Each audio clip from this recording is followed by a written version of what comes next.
Hello everyone, I am back with a new video. Hope you all are doing good and learning English every single day. So in this video, I am gonna share 3 most important advanced English structures. I hope you will learn something new from this video. So watch the complete video. Now let's get started. কিছুক্ষণ পর থেকেই meeting শুরু হবে। কিছুক্ষণ পর থেকেই মুভিটা শুরু হবে। কিছুক্ষণ পর থেকেই খেলা শুরু হবে। কিছুক্ষণ পর থেকেই অনুষ্ঠান শুরু হবে। তো ফ্রেন্ডস, প্রথম স্ট্রাকচারে আমরা শিখব এই টাইপের বাক্যগুলো ইংরেজিতে কিভাবে বলতে হয়। তো এই প্রতিটা বাক্যে আমরা যে জিনিসটা কমন দেখতে পাচ্ছি সেটা হলো কিছুক্ষণ পর থেকেই।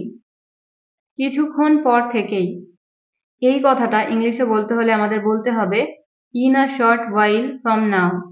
In a short while from নাও। তো এই টাইপের বাক্যগুলো বলতে হলে স্ট্রাকচার কিন্তু খুবই ইজি। প্রথমে আমরা বলবো সেন্টেন্স এবং শেষে বলবো in a short while from now. Okay, তো চলুন তাহলে এবার দেখা যাক যে এই টাইপের বাক্যগুলো আমরা বাংলা থেকে ইংলিশে কিভাবে বলবো। ফর এক্সাম্পল, কিছুক্ষণ পর থেকেই মিটিং শুরু হবে। কিছুক্ষণ পর থেকেই মিটিং শুরু হবে। তো এই বাক্যটা ইংলিশে হবে the meeting will start in a short while from now. The meeting will start in a short while from নাও। পরের এক্সাম্পল, কিছুক্ষণ পর থেকেই মুভিটা শুরু হবে।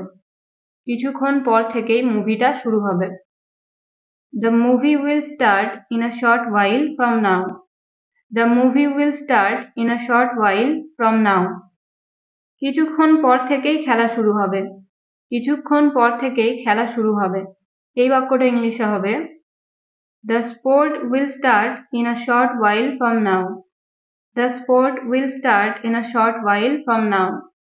কিছুক্ষণ পর থেকেই প্রোগ্রাম শুরু হবে। তো এই বাক্যটা ইংলিশে হবে The program will start in a short while from now. The program will start in a short while from now. তো ফ্রেন্ডস, আপনারা দেখলেন যে কত ইজিলি আমরা এই টাইপের বাক্যগুলো ইংলিশে বলতে পারি, রাইট?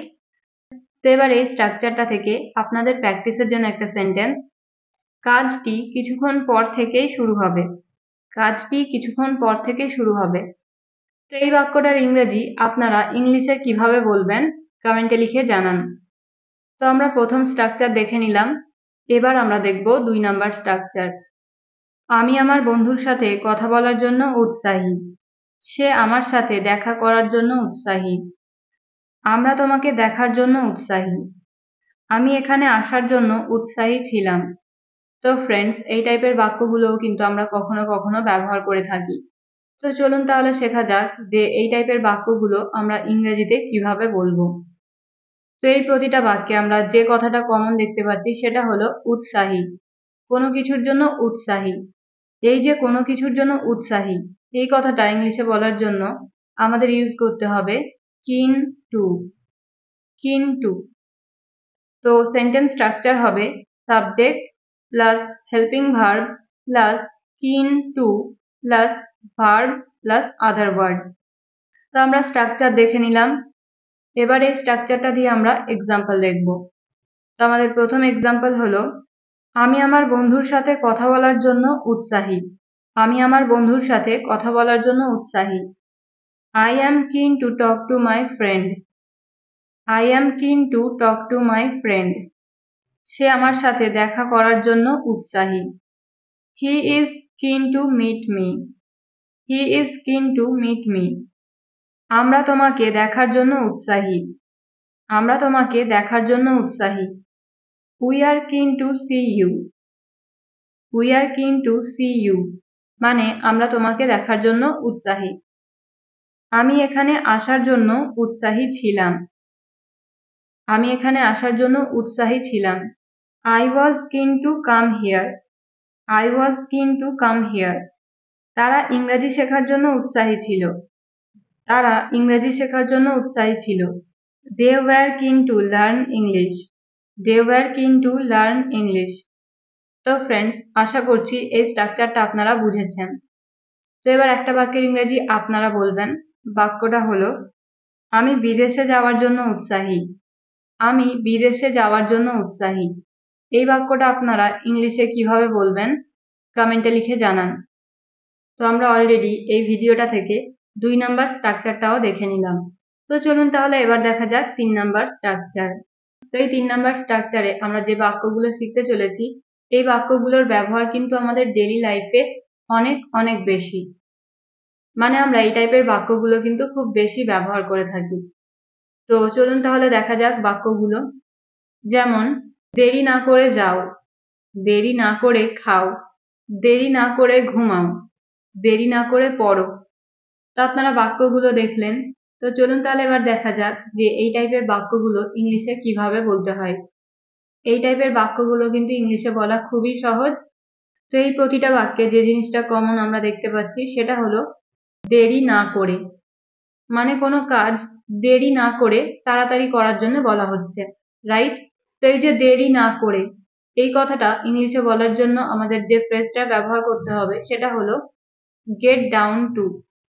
গেট ডাউন টু মানে দেরি না করে। তো এই টাইপের বাক্যগুলো ইংলিশে বলা কিন্তু খুবই ইজি, কারণ এই সেন্টেন্সগুলো বলতে হলে সেন্টেন্স স্ট্রাকচার হবে get down two plus verb, মানে ভার্বের ফার্স্ট ফর্ম। ওকে, তো ফার্স্টে আমরা বলবো গেট ডাউন টু এবং তারপরে বলবো ভার্ব। তো চলুন তাহলে এবার এক্সাম্পল দেখা যাক। ফার্স্ট ওয়ান ইজ দেরি না করে যাও, দেরি না করে যাও। Get down to go, get down to go. দেরি না করে খাও, get down to eat, get down to eat. দেরি না করে ঘুমাও, দেরি না করে ঘুমাও। Get down to sleep, get down to sleep. দেরি না করে বলো, মানে আমরা কাউকে কোনো কিছু তাড়াতাড়ি বলার জন্য বলছি, রাইট? তো এই বাক্যটা ইংলিশে হবে get down to speak, get down to speak. দেরি না করে আসো, দেরি না করে আসো। Get down to come, get down to come. তো এই স্ট্রাকচারটা দিয়ে আমি জাস্ট আপনাদের সাথে 5টা এক্সাম্পল শেয়ার করলাম, বাট এই স্ট্রাকচারটা থেকেও একটা বাক্যের ইংরেজি কিন্তু আপনাদের কমেন্টে জানিয়ে যেতে হবে। তো বাক্যটা হলো দেরি না করে জিজ্ঞাসা করো, দেরি না করে জিজ্ঞাসা করো। এই বাক্যটার ইংরেজি এবার আপনারা কমেন্ট বক্সে লিখে জানাবেন। তো এই ছিল আমাদের 3 ধরনের অ্যাডভান্স ইংলিশ স্ট্রাকচার।